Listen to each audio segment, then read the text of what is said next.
Alô, comunidade! Começa agora o ICL Urgente, com as principais notícias do Brasil e do mundo. Informação e análise a quente, sempre às 5 horas da tarde, o seu novo horário de informação aqui no ICL, sempre às 5 horas da tarde e sempre com a gente na redação. Já está a postos a Laura Couto. Laura, boa tarde. Daqui a pouco temos o anúncio de Donald Trump, né? O dia importante lá, os Estados Unidos vão anunciar o tarifaço, né? Todo mundo que está nos assistindo, isso mesmo, daqui a pouco a gente vai acompanhar aí as novas taxações que o Trump vai impor. Daqui a pouco a gente vai falar mais sobre isso. A gente tem a informação de que o Trump já está se posicionando, já temos imagens lá da Casa Branca, daqui a pouco ele fala. E tem muita notícia aqui do Brasil também. Boa tarde para você que mora nesse país em que o ex-presidente, o Jair, que convoca apoiadores para ir às ruas, desafiando o Supremo, desafiando a Justiça, tem um pedido de prisão preventiva sendo avaliado nesse momento pela Procuradoria-Geral da República. Do que nós estamos falando exatamente? É o seguinte, o ministro do STF, Alexandre de Moraes, está aqui a manchete, pediu à Procuradoria-Geral da República que se manifeste sobre a necessidade de uma prisão preventiva para o ex-presidente Jair Bolsonaro. O pedido foi assinado pelo Alexandre de Moraes no dia 18 de março, mas só hoje é que a notícia foi revelada pelo jornalista Paulo Capelli, do site Metrópolis. É a manchete que nós temos aqui, Então, o Moraes pediu que a Procuradoria-Geral da República se manifeste. A Laura vai explicar já para a gente os detalhes disso. O Bolsonaro, só para lembrar, o Bolsonaro e mais 7 aliados se tornaram réus na semana passada no processo que investiga o envolvimento nos atos golpistas de 8 de janeiro. Então, Laura, explica para a gente, houve um pedido de advogados de Pernambuco, mas explica melhor para a gente uma notícia crime que chegou ao Supremo e o Supremo, como é de praxe, pediu que a Procuradoria se manifeste, não é? Isso mesmo, o pedido foi assinado pelo ministro Alexandre de Moraes depois de analisar uma notícia-crime protocolada contra o ex-presidente Jair Bolsonaro pela vereadora Liane Cristina Cirne, do PT do Recife, e pelo advogado Vitor Fialho Pedrosa. Eles afirmaram, eu vou aqui, abre aspas, ao incitar a animosidade popular contra o Supremo Tribunal Federal, o órgão responsável pelo julgamento do processo no qual figura como parte o noticiado Jair Bolsonaro não apenas atentou contra o regular andamento da ação penal, mas também buscou de forma direta e indireta obstacularizar o curso legítimo, comprometendo a imparcialidade e a integridade da jurisdição. Rodrigo, o ministro Alexandre de Moraes quer que a PGR avalie se a prisão do Bolsonaro é necessária a fim de garantir a ordem pública e a instrução processual. Vale ressaltar aqui que as prisões preventivas podem ser decretadas pela Justiça antes mesmo do réu ser julgado, como é o caso do Jair Bolsonaro. Rodrigo. Pois é, Laura, desde o começo da investigação ainda da Polícia Federal, naquele momento em que o Bolsonaro se escondeu na Embaixada da Hungria, muita gente perguntou, não seria o caso de uma prisão preventiva? Os juristas, a maioria que a gente ouve aqui no ICL, dizem que aquele teria sido o momento em que o Bolsonaro, que aparece aqui no telão, olha, fazendo manifestação, como já fez várias, aquele momento em que ele se esconde na Embaixada da Hungria teria sido o melhor momento para decretar a prisão preventiva, porque ali ele deu indícios de que estava querendo escapar da jurisdição brasileira, da justiça brasileira. Mas agora há este pedido feito pela vereadora Liane, lá do Recife, e um outro advogado. E eles dizem que o Bolsonaro está incitando, está fazendo agitação de rua, está convocando atos que desafiam a justiça brasileira. Então, o Alexandre de Moraes recebeu, é uma notícia-crime. Você avisa o Supremo, pode estar havendo um crime em andamento. E aí o Supremo quer saber se a Procuradoria concorda, se é preciso prender o Jair Bolsonaro antes de acabar o processo. Uma possibilidade. O general Braga Neto, por exemplo, está preso preventivamente. Mas a nossa colega Juliana Dalpiva acabou de publicar, essa notícia do Metrópolis saiu mais cedo. A Juliana Dalpiva acabou de publicar uma manchete aqui no nosso site, clnoticias.com.br, dizendo que a PGR vai se posicionar contra o pedido de prisão de Jair Bolsonaro. Ela conseguiu apurar com fontes lá em Brasília, na PGR, eles vão se posicionar e vão dizer não precisa prender o Bolsonaro preventivamente. Esta é a avaliação da Juliana Dalpiva, avaliação também da colega Carolina Brígido. Nós tínhamos conversado com ela mais cedo e ela disse a mesma coisa. Olha, houve o pedido, o Alexandre de Moraes tomou uma decisão que é ali de praxe, encaminhar para a Procuradoria, mas dificilmente, chances mínimas. E agora a Juliana diz, a PGR não vai pedir prisão e se não vai pedir, dificilmente o Alexandre de Moraes vai decretar, a não ser que o Bolsonaro cometa algum deslize na manifestação do próximo fim de semana. Então, eu enxergo essa notícia que vazou hoje como uma espécie de aviso para o Bolsonaro. Não passa da linha, Bolsonaro. Você não fala tanto de agir nas 4 linhas? Se colocar a sua turma para atacar o Supremo, pode ter complicação para você. Então, é um aviso indiretamente. É um aviso de que ele pode ter dificuldades. Mas na família Bolsonaro, quem tem mais chance de ser preso mesmo é outro personagem. É o Léo Índio, sobrinho de Jair Bolsonaro, muito amigo do Carluxo Carlos Bolsonaro, e que apareceu outro dia escondido lá na Argentina. Por que eu estou dizendo isso? Nós estamos vendo a manchete aqui. Por quê? No caso do Léo Índio, aí sim, a PGR se manifestou a favor de prisão preventiva para ele, justamente porque o cara escapou para a Argentina, o sobrinho do presidente. A Procuradoria emitiu ontem à noite esse parecer, dizendo que é necessário prender o Léo Índio preventivamente, justamente porque ele está mostrando indícios de que pretende escapulir se for condenado. Ele já é réu e pode ser condenado pelo envolvimento nas ações golpistas de 8 de janeiro. Aqui ele aparece com o primo e amigo Carlos Bolsonaro. Ele está na Argentina há mais de 20 dias, o Léo Índio, e agora teve o pedido, a qualquer momento, o Alexandre de Moraes pode decretar a prisão preventiva do Léo Índio e que, portanto, passaria a ser um foragido na Argentina. Laura Couto tem mais informações sobre este caso do sobrinho de Jair Bolsonaro. Laura. Rodrigo, para a PGR, o Léo Índio descumpriu a medida cautelar alternativa à prisão, além de ter demonstrado descaso com a aplicação da lei penal e desrespeito em relação às decisões do Supremo Tribunal Federal. O Léo Índio afirmou que buscou asilo político na Argentina para preservar sua integridade. Mas para a PGR, a ida para a Argentina, além de ser injustificada, é uma causa hábil para autorizar aí a custódia preventiva, Rodrigo. Pois é, então nós temos o Jair Bolsonaro com uma notícia crime, provavelmente a PGR vai dizer que não precisa prender, até um cálculo político, não gerar mais um fato a essa altura em que ele já é réu, mas no caso do Léo Índio, até porque ele escapou, foi para a Argentina, aí sim, provavelmente prisão preventiva nos próximos dias. Enquanto a família Bolsonaro vai aí virando notícia, com pedido de prisão para lá e para cá, avança também a pressão pela aprovação de anistia no Congresso Nacional. Ontem a gente discutiu bastante isso aqui no ICL Urgente e no ICL Notícias, segunda edição. Hoje veio uma fala até surpreendente no meu ponto de vista. O presidente da CCJ, Comissão de Constituição e Justiça do Senado, Otto Alencar, que é afiliado ao PSD da Bahia, disse numa entrevista ao UOL que os ministros do STF com quem ele conversou não têm e não vem como uma afronta, não tem nenhum impedimento, não vem como uma afronta a aprovação eventual de um projeto para anistiar os golpistas do 8 de janeiro.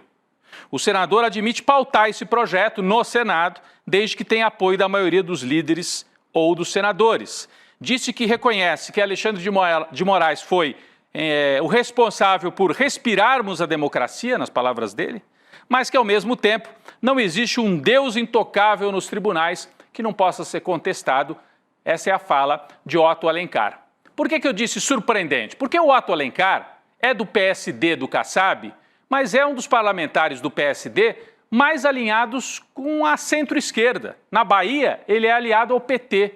Ele teve uma participação importante na CPI da Covid, questionando os absurdos do bolsonarismo. Ele não é um bolsonarista, ele não é da extrema-direita, ele é um homem de centro e com bom trânsito com o PT da Bahia, mandando sinais nesta entrevista de que pode pautar o projeto da anistia no Senado. Eu entendo da seguinte forma, está querendo valorizar a posição dele. Por quê? O projeto da anistia tem mais chance de passar na Câmara e o governo conta com o Senado para barrar. E o Otto Alencar aparece e diz, eu não vou barrar a princípio, posso até botar em votação. Se quiser barrar, o Alcolumbre vai ter que falar comigo, que é o presidente do Senado. Então, o jogo se complica, tem um personagem novo aí, que nem é bolsonarista, dizendo, podemos até discutir a anistia. O que, no meu ponto de vista, é péssimo para o país, gera instabilidade e pode ser visto, sim, como um desafio ao Supremo. Apesar do Otto Alencar, malandramente, dizer, não, eu conversei com os ministros, eles não têm nada contra. Não é bem assim. O Supremo está preocupado, está de olho nisso e vai fazer o que for necessário para evitar que esse projeto da anistia avance. Mas vamos agora para uma notícia importantíssima. Exclusivo. Nós vamos mostrar agora detalhes da trama da direita bolsonarista com os operadores do mercado financeiro, com a Faria Lima. Com qual objetivo? Destruir o governo Lula. O ICL teve acesso com exclusividade a um áudio em que Ciro Nogueira, presidente do PP, Partido Progressistas, ex-ministro de Bolsonaro, conversa com integrantes do mercado financeiro sobre o governo Lula. Sabe aqueles convescotes, aqueles encontros que eles fazem para dizer, me ajuda aí que eu também te ajudo, vamos derrubar o Lula, o que a gente pode fazer no Congresso, o que vocês podem fazer no mercado. Todo mundo já ouviu falar disso, que tem esse acerto entre a direita, a extrema-direita e o mercado. Mas agora nós temos uma prova, um áudio exclusivo, obtido com exclusividade pelo ICL. O Ciro Nogueira participa de uma reunião dentro de um auditório do Banco BTG Pactual. Reunião que aconteceu nesta segunda-feira, nesta semana, estamos falando de algo desta semana. O Ciro Nogueira disse ser contra o impeachment de Lula, chega até a falar da palavra do impeachment, mas diz, não, eu sou contra. Eles preferem sangrar o Lula. E o Ciro Nogueira explicita, então, na conversa com agentes de mercado, qual seria a estratégia para tirar Lula do jogo em 2026. Vamos ver esse áudio, vamos ouvir. É muito semelhante ao que aconteceu com o governo Dilma, quando o nosso partido saiu e desencadeou todo o processo de impeachment. Só que uma coisa é você tirar Dilma, que tinha naquela época, porque eu costumo dizer, quem faz impeachment de presidente não é o Congresso, é a população. A Dilma foi tirada porque ela tinha 7%. O Lula tem um peso de 30%. Então não vai cair dele. Um presidente com 30%, não tem como você decretar um impeachment de um presidente. Então, e eu acho que seria muito traumático para esse momento econômico. Ou seja, ele dá a entender que gostaria do impeachment, mas que não dá para fazer porque o Lula tem 30% de apoio. É um áudio longo, com quase 1 hora de duração, em que ele troca figurinhas com o pessoal de mercado. Vamos ouvir um outro trecho dessa mesma reunião, em que o Ciro Nogueira decreta o fim político do Lula, no entendimento dele. Vamos ouvir esse outro trecho. Agora não vai ser tentado. Certeza que não vai sair da vida pública depois de uma trajetória de tantas vitórias, com uma derrota em que ele tem possibilidade de perder até no próprio Nordeste. Então, acho que é irreversível a questão da popularidade dele. Acho. Eu faço pesquisas qualitativas e as pessoas não veem mais capacidade do Lula de transmitir otimismo, esperança na vida delas. Não tem mais essa capacidade. Isso está muito claro. Inclusive, não falo nem no resto do país, mas inclusive no Nordeste. Veja, as pessoas já estão um efeito um pouco baile. Não tem mais expectativa desse atual governo. É um governo velho, né? O Ciro Nogueira foi ministro do Bolsonaro e previa que o Bolsonaro seria reeleito. Previa que ninguém derrotaria o Bolsonaro. Fez uma série de previsões em 2022 e errou quase todas. Ele é um senador pelo PP do Piauí, por isso que ele ressalta muito, até no Nordeste o Lula está mal, até no Nordeste ele perderia. E ele dá como certo que o Lula nem vai ser mais candidato em 2026. Isso não é verdade. Isso é uma mistura de previsão com torcida. Hoje a situação do Lula está longe de estar tranquila. Mas esse tipo de articulação, de conversa, mostra em que ponto que nós estamos. Rodamos aqui 2 desses trechos. Mas daqui a pouco, no ICL Notícias, segunda edição, com a participação da Heloísa Vilela, do Leandro Demore, do Chico Sá, da Gabi Varela, do nosso timaço aqui de jornalistas e analistas, Nós vamos ouvir outros trechos. A Heloísa Vilela vai trazer mais contexto e análise desse áudio obtido com exclusividade pela equipe do ICL. É uma prova dessa, se precisava, né, dessa parceria, desse bate-bola entre a direita partidária e o mercado, que desde novembro estabeleceu uma espécie de terrorismo no Brasil. As contas explodiram, não tem mais jeito, esse governo acabou. Isso foi feito pela turma de mercado, né? Especulação com dólar. Depois vem o ataque com o Pix, aí foi o ataque da extrema-direita bolsonarista nas redes. A popularidade caiu. Ao cair a popularidade, permite que o Ciro Nogueira faça esse tipo de previsão e aí pede para o mercado ajudar, estabelece cenários, fala do Bolsonaro, fala do Tarcísio, uma série de outros detalhes que você vai ver daqui a pouco no ICL Notícias, segunda edição. Eu convido você, portanto, para ficar aqui com a gente e acompanhar os outros trechos e análise dos jornalistas da nossa turma aqui do ICL. Bom, falando em popularidade, em presidente Lula, saiu hoje mais uma pesquisa. Ontem nós trouxemos a pesquisa da Atlas, que até mostra uma certa estabilidade, a de ontem, né? Parou de cair, né, a aprovação do Lula, está assim, estabilizado segundo a Atlas. Já a Quest, que tem uma outra regularidade, tinha feito a última em janeiro e agora fez uma em fim de março, mostra que aumentou a desaprovação do Lula. Aqui está o gráfico principal da pesquisa. E olha como bate com o que eu estava falando. Até novembro, dezembro, quando começou aquela história de descontrole das contas, o dólar explodiu, o governo perdeu o controle, até novembro, dezembro, o Lula tinha mais aprova do que desaprova. É a curva azul. Quando vem novembro, dezembro, vira o jogo. E aí agora o Lula tinha 49% de desaprovação em janeiro e subiu para 56% em março de desaprovação contra 41% de aprovação. Abriu a boca do jacaré aqui, segundo a Quest. O que é preocupante para o governo é que esta queda na aprovação e o aumento da desaprovação acontecem também em setores como moradores do Nordeste. É verdade que no Nordeste, segura um pouquinho, gente, não é esse gráfico ainda, Moradores do Nordeste, ainda o Lula tem um saldo positivo, mas diminuiu. Ainda no Nordeste ele tem mais apoio do que crítica, mas diminuiu.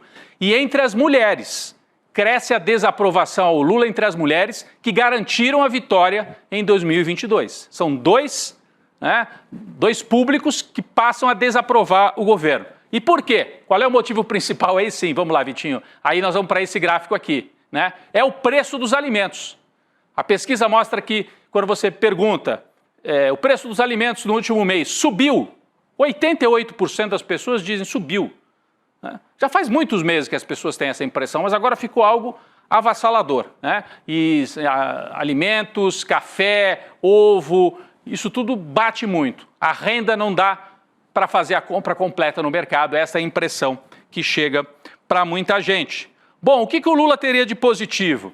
Aos programas sociais. A imensa maioria reconhece a importância dos programas sociais. Bolsa Família, Pé de Meia, Minha Casa Minha Vida, etc. Mas, olha o outro gráfico que vem aqui, olha que interessante. Quando pergunta para a pessoa, você acha que os programas sociais são direitos que ninguém tira ou eles podem ser tirados dependendo do governo? A maioria acha que são direitos que ninguém tira. Isso aqui muda tudo no jogo para o Lula. Porque nos outros mandatos, o Lula era visto como o pai dos programas sociais, Bolsa Família, Minha Casa Minha Vida, etc., recuperação do salário mínimo. As pessoas, as novas gerações e até as antigas já veem isso como isso é um dado da realidade. Qualquer governo vai manter, o que não é verdade. Porque nós vimos que direito trabalhista, por exemplo, eles mexeram recentemente.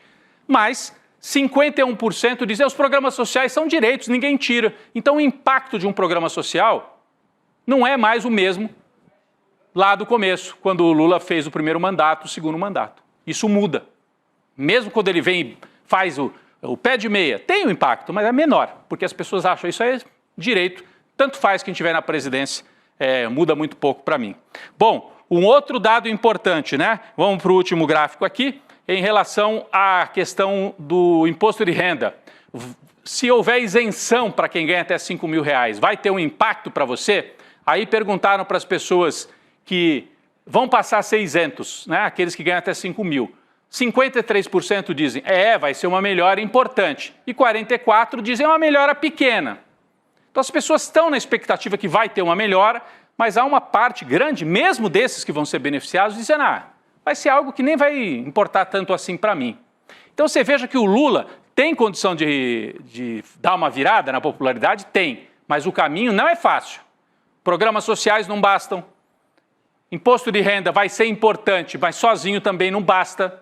Vai ter que ser uma operação de muita coisa ao mesmo tempo e baixar os preços dos alimentos, tudo ao mesmo tempo agora, para ter chance de recuperar a popularidade. É o resumo da pesquisa Quest que eu queria trazer aqui para vocês. Vamos continuar acompanhando. Falta muita água, né, para rolar ainda até 2026, mas é um retrato desse momento importante para a gente. Vamos mudar de assunto agora. Donald Trump nos Estados Unidos. Nós temos imagens lá da Casa Branca. Temos imagens da Casa Branca. Donald Trump, nesse momento, anuncia o tarifaço. Vamos acompanhar um trechinho e ver se a gente consegue trazer uma atualização aqui do que ele já anunciou. Vamos lá.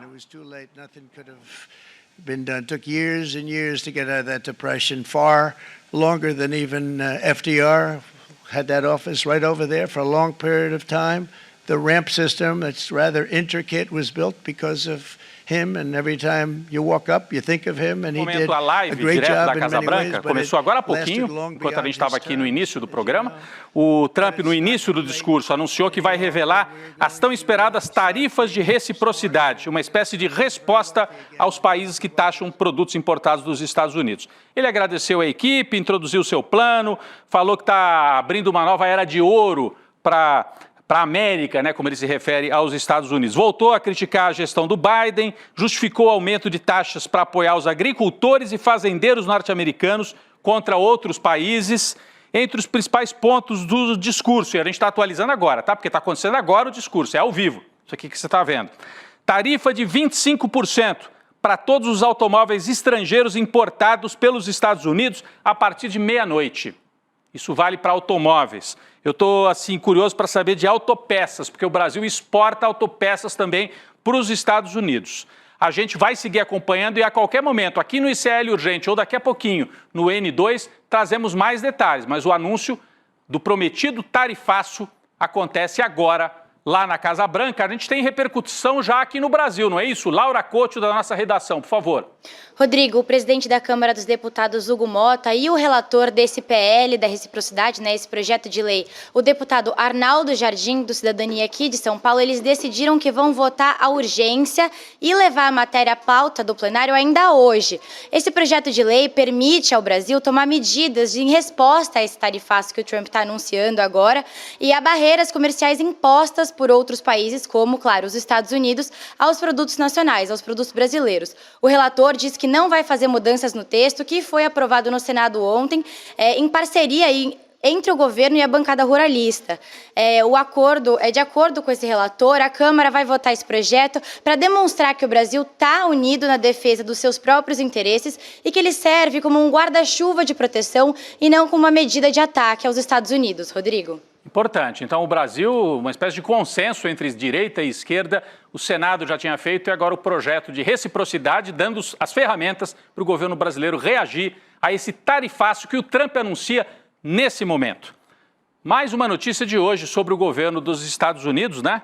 A informação de que Donald Trump pode tirar Elon Musk do governo, né? Ele teria dado essa informação a alguns membros do gabinete e as informações vêm de um site, o site Politico, lá dos Estados Unidos. De acordo com este site, 3 fontes disseram que Trump e Musk tomaram a decisão em consenso, né, de que o Musk sairia do cargo que hoje ele ocupa na administração do Trump. Afirmaram que o presidente está satisfeito com o trabalho do bilionário, como seu conselheiro e também como líder do chamado Departamento de Eficiência Governamental. Laura Couto, tem mais dados sobre isso? Rodrigo, pouco depois da publicação dessa notícia do Político, a Casa Branca afirmou que o Musk vai sim se afastar do seu serviço público, mas quando o seu trabalho no Dodge estiver concluído. A transição provavelmente corresponde ao fim do tempo de 130 dias que o Elon Musk tem como um funcionário especial do governo, que é um status que isenta temporariamente ele de algumas regras éticas e de conflitos de interesses. Então esse prazo aí deve terminar no fim de maio. O anúncio da saída do Musk teria sido feito feito durante uma reunião de gabinete ainda no dia 24 de março, então no mês passado, Rodrigo. Mas no mês passado, mas agora, na semana passada também, foi há pouco tempo, funcionários disseram que o Musk provavelmente vai manter aquele papel de conselheiro especial transitando pela Casa Branca, papel que o Steve Bannon tinha como principal articulador da extrema-direita no primeiro governo de Donald Trump. O Elon Musk sai, mas não sai. Sai, mas não sai. Continua ali palpitando e muito próximo do governo de Donald Trump. Vamos voltar para o Brasil, notícia importantíssima, né? A notícia sobre um dos deputados mais combativos da esquerda no Brasil, Glauber Braga. Glauber Braga. O Conselho de Ética da Câmara dos Deputados voltou a julgar a representação que pede a cassação do mandato do deputado do PSOL do Rio de Janeiro. O relator do caso, o deputado Paulo Magalhães, do PSD da Bahia, votou pela cassação do mandato de Glauber. Laura Couto traz para a gente mais informações. O processo andou, mas logo depois parou de novo. Explica pra gente, Laura. Foi isso mesmo. Essa representação contra o deputado Glauber Braga é de autoria do Partido Novo, Rodrigo. O processo alega que o Glauber quebrou decoro parlamentar ao expulsar da Câmara dos Deputados o militante do MBL, Gabriel Costernaro, ainda em abril de 2024. A votação acabou sendo interrompida por um pedido de vista do deputado Chico Alencar, do PSOL do Rio de Janeiro, que é aliado do Glauber Braga. O relatório deve ser votado aí na próxima sessão. Só que para impedir que o Glauber Braga tenha um mandato cassado, a bancada do PSOL decidiu recorrer ao Palácio do Planalto. Os deputados do PSOL e do PT pediram uma audiência com a ministra das Relações Institucionais, Gleisi Hoffmann, para falar aí sobre o assunto. O encontro está previsto para acontecer nessa quinta-feira, então amanhã, dia 3 de abril. A ideia é pedir que a Gleisi e outros integrantes do Planalto entrem aí na articulação política para evitar que o Glauber Braga seja cassado aí pelo Conselho de Ética da Câmara. Rodrigo. Vamos seguir acompanhando, seria um golpe muito duro aí para a esquerda, um dos deputados mais combativos, lembrando que o Glauber foi dos primeiros a colocar o dedo na cara do Sérgio Moro e dizer: você é um juiz ladrão. No futebol, o juiz que rouba, que não segue as regras, é juiz ladrão. E Moro, você é um juiz ladrão. Aquilo marcou um dos depoimentos de Moro ali no Congresso Nacional, mas não é só por isso. O Glauber Braga tem uma atuação muito combativa e a gente aqui do ICL vai seguir acompanhando os desdobramentos desse pedido, que agora avançou, né? E a esquerda se mobiliza para tentar evitar essa cassação do mandato de Glauber Braga. Vamos falar ainda sobre Câmara dos Deputados. Eu dizia agora há pouco na análise da pesquisa Quest que um dos projetos mais importantes para o Lula e que pode ajudar a reverter a queda de popularidade é a isenção para quem ganha até R$5 mil, isenção do imposto de renda. E quem é que vai relatar o projeto? A gente dizia outro dia, o PT abriu mão, vai permitir que alguém do Centrão seja o relator. Só que não é alguém, é o principal nome do Centrão. Foi anunciado hoje, Arthur Lira será o relator do projeto de isenção do imposto de renda. A escolha deve ser oficializada amanhã e foi anunciada hoje. Hugo Mota, presidente da Câmara, já adiantou que o texto vai ser alterado pelos deputados, que uma proposta alternativa está sendo elaborada pelo partido de Lira, o PP, o mesmo partido do Ciro Nogueira que apareceu nos áudios aqui, conspirando com o mercado contra o Lula. Olha como a vida do governo não é fácil. Está ali se equilibrando. De um lado, o Ciro Nogueira tentando acabar com o governo, e de outro o Lula assim negociando. Ô Lira, relata aí o projeto, ajuda a gente a aprovar, mas a que preço?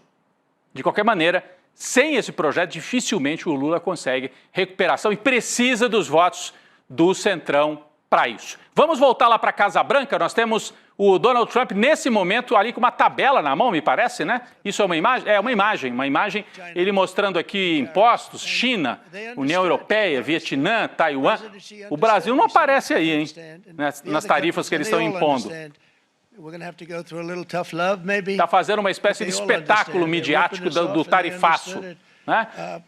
Olha, a gente percebe que a extrema-direita no mundo inteiro deixou de agir tanto pela a pauta dos costumes e partiu para a economia. O Trump está fazendo exatamente isso lá nos Estados Unidos. Daqui a pouco trazemos mais detalhes sobre os anúncios, né, feitos por Donald Trump, os detalhes e as tarifas que podem atingir, inclusive, o Brasil. Você acha que investir e fazer seu dinheiro render é coisa só de milionário? Pois eu conheço um cara que vai te mostrar que investir não tem nada a ver com isso. Eduardo Moreira tem mais de 20 anos de experiência no mercado financeiro e preparou uma aula super especial, uma aula incrível para você aprender, né, como é que você pode fazer investimento. Até você que não abriu nem caderneta de poupança. tem medo, fica assim, não sei, eu vou perguntar para o meu gerente. E o gerente do banco, eles são legais, muitos, né? Mas às vezes também estão fazendo o papel de defender os interesses do banco. O Edu vai te mostrar tudo o que você precisa saber para começar a investir com segurança e rentabilidade, fazendo as suas escolhas, não a escolha do gerente do banco. Essa é uma aula aberta online gratuita do Investidor Mestre, programa de educação financeira e investimento pensado para você fugir das armadilhas dos bancos. Vai ser no dia 15 de abril, uma terça-feira, às 8 horas da noite. Não perca tempo, garanta a sua vaga no link. É só deixar o seu e-mail para receber o acesso. Então, você entra em iclurgente.com.br, iclurgente.com.br e faz a sua inscrição para participar dessa aula aberta do Investidor Mestre. Tá feito o convite? Laura, obrigado mais uma vez para você aí pela atualização, né? Hoje um dia quente com essa coletiva, esse pronunciamento do Trump. Obrigado, Laura. Daqui a pouco o Gabi Varela e Chico Sá, com toda a equipe de analistas, tentando entender essa informação exclusiva. O Ciro Nogueira, o áudio do Ciro Nogueira, conspirando com o mercado contra Lula. Eu também estarei lá no N2. O ICL Urgente volta amanhã. Obrigado, gente. Nos vemos. Tem corretora famosa e grande aí sendo processada porque está vendendo coisa que está prejudicando demais os clientes. Tem gente perdendo dinheiro que juntou a vida inteira investindo em coisas assim perigosíssimas que foram oferecidas por essas corretoras. E as corretoras não estão nem deixando a gente falar sobre isso. Estão processando um monte de influenciadores aí que estão alertando as pessoas. Gente, só tem uma maneira de se proteger disso: entendendo como funciona esse mundo das finanças e dos investimentos. A notícia boa é que é muito mais simples do que vocês imaginam. E se ensinado da maneira correta, é até divertido. Eu preparei uma aula para o dia 15 de abril, uma terça-feira, às 8 horas da noite, que eu queria que todos vocês participassem. Uma aula rápida, muito gostosa de fazer e que vai transformar para sempre essa caminhada financeira de vocês. Dia 15 a gente está junto lá.